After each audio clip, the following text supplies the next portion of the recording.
Hey, what's up? Just want to give you guys a quick update on the situation with the Paz County Sheriff's Department Officer Eli Max and African American civilian who was just driving on his own business, Philip Colbert. So, if any of you want to know some additional information on this, I covered it extensively, multiple videos. I even linked to Philip Colbert's videos where I discuss the car stop, what went wrong, what went right, and ultimately my opinion on the matter. For those of you who are just popping in for the first time, I'm a law enforcement officer, active duty police officer. I'm here to discuss all matters, all issues, and just give my professional and personal opinion on things. Okay? That being said, it has been updated that Officer Eli Max has been fired from the La Paz County Sheriff's Department. His LinkedIn page says that he's an ex deputy and he's looking for a new career beginning, and he lists all the attributes that he feels makes him a good hire.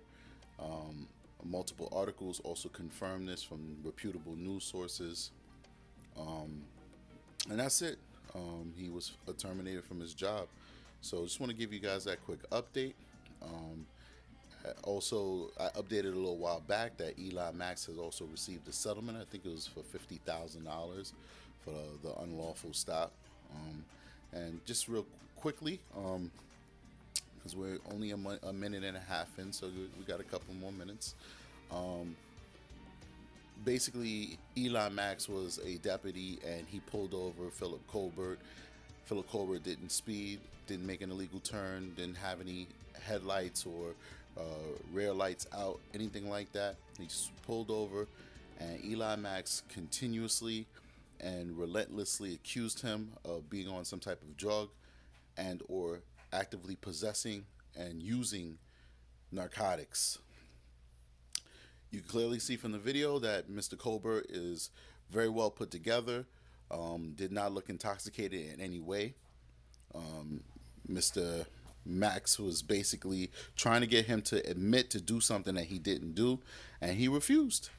And after 40 minutes of badgering this young man and trying to get him to admit to being either a drug dealer or a drug user, and after failing to be able to secure a drug sniffing dog to come to Mr. Colbert's car and see if there's drugs, and also being denied the ability to search the vehicle, finally he says, all right, I'm gonna let you go with a warning.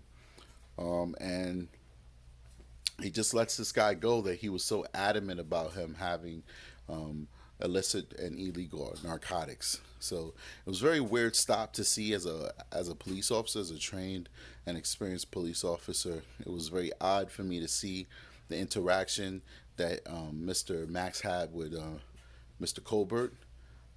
But apparently, I'm not the only one that was amazed by his behavior, because Mr. Max was terminated from his job. So I hope you guys find some solace in this and some closure. And I think it's time for us to move on past this and leave Eli Max alone. I think he suffered enough. I think he has lost his job, which is a very big thing, especially in this time in our economy and in our society and culture. And he'll have time to reflect on his actions and how he treated people when he was given the opportunity to have the power of the state behind him and the trust of the people to protect them and to serve them. Anybody can make a mistake. If this was his only mistake, being somebody who's out there, knowing how quickly you have to make split-second decisions, knowing how frustrated you can get when you're dealing with somebody who's not cooperative, knowing the pressures that departments often put on their people to get results.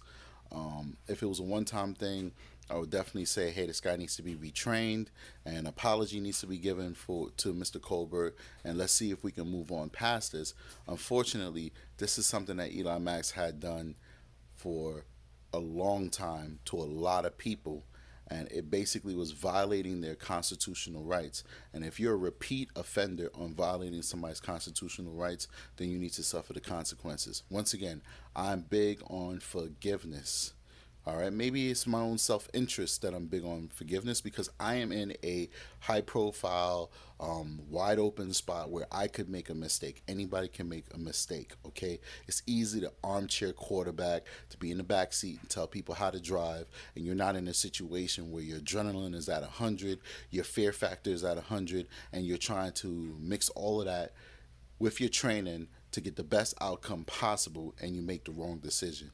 That's easy, and it's not easy. It's harder than it looks when you're looking at it, and it's easier said than done. So I'm a big person on forgiveness, but what I saw from Mr. Max was just out of line, and he had to pay the price for what he did because he was not apologetic for it, and he was a repeat offender, and he was violating a lot of people's rights. And if you can't respect people's rights and you're a repeat offender, you don't just make one little mistake, that we could train you out of. No, you're a repeat offender, and you keep violating people's rights, then you got to go. All right. So, guys, thanks for listening. I hope this update helps you out and bring closure to this. And let's let Mr. Max move on with his life. Let's not bar him from getting any other jobs. Don't dox the man. Don't harass him.